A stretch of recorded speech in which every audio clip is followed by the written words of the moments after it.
E aí, pessoal, e o Grêmio divulgou a lista, enviou, na verdade, para a federação a lista de relação dos jogadores que vão atuar no Campeonato Gaúcho. E tem surpresas sim a lista. Surpresas, algumas análises que a gente pode tentar avançar, mas sobretudo surpresas em relação ao momento, né? O que a gente está vivendo. Pontos importantes da lista. A gente pode começar por quem está e avançar para quem não apareceu.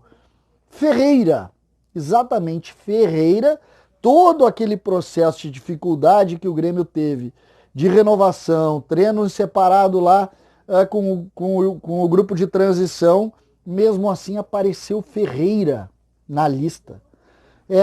E aí, naturalmente, muitas pessoas na rede social, pô, César, o que está acontecendo? Entrei em contato com o Pablo Bueno e também com o Grêmio para saber se tinha alguma modificação e próprio representante do jogador. Existe também uma curiosidade, porque se imaginou que ele pudesse sair da lista, mas não.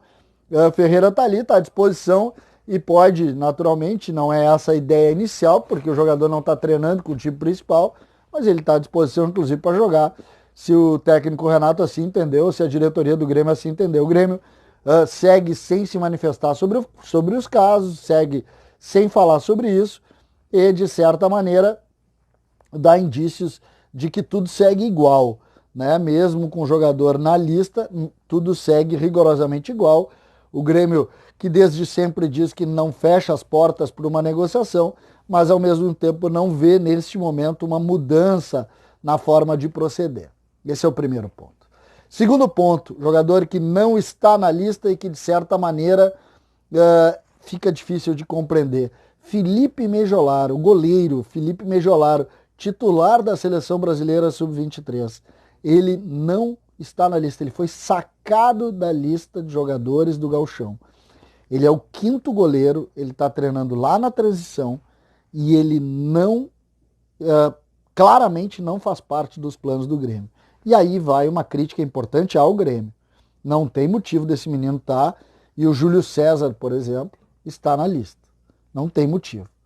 O Grêmio tem num goleiro da base, todo o histórico de categoria de base, e o Grêmio descarta completamente o aproveitamento desse menino. Claro que se tem essa negociação, possibilidade dele sair, dele jogar em outro clube, se fala aí do futebol português, a gente sabe disso. Mas enquanto ele for jogador do Grêmio, ele tem que ser valorizado. O Grêmio não pode tratar dessa forma esse jogador.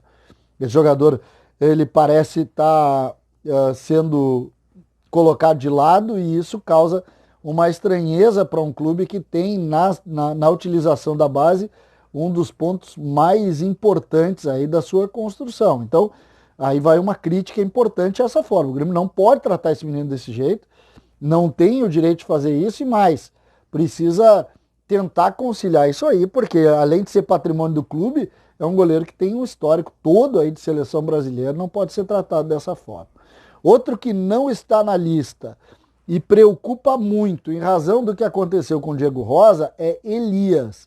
O atacante Elias, que está na transição, que está em processo de renovação de contrato, não renovou ainda. Alguns dizem que está próximo de renovar, outros dizem que não, né, que ainda precisa passar por um ponto importante aí nessa negociação. E mais, é um jogador que tinha lá no início o pedido do Renato de participar do grupo principal. Eu já falei isso 50 vezes, mas a gente tem que vir aqui mais uma vez falar. Por quê? Porque a lista foi enviada e ele não está. E Elias não estando, o Grêmio cria uma série de situações que, mais uma vez, permitem que a especulação tome parte disso e, de certa maneira, o Grêmio fica refém, seja de negociações, seja também das questões relacionadas a essa loucura que é a legislação, que basta um probleminha aqui ou ali e esse jogador sai de graça daqui. Ele tem contrato até o ano que vem, final do ano que vem, se não me engano, mas é um jogador de 18 anos, foi muito bem na Taça São Paulo, é tido em altíssima conta no Grêmio e parece que também vai entrar numa linha de dificuldade. Eu gostaria muito de vir aqui falar da renovação de contrato do Elias. Espero fazer isso, porque dos últimos jogadores que surgiram no Grêmio, curiosamente, todos enfrentaram dificuldade e isso a gente tem que tentar avaliar, tentar entender o que está acontecendo. Eu vou me aprofundar nisso aí, acho que é um conteúdo que a gente tem que discutir. César Cidade Dias falando de Grêmio aqui no YouTube.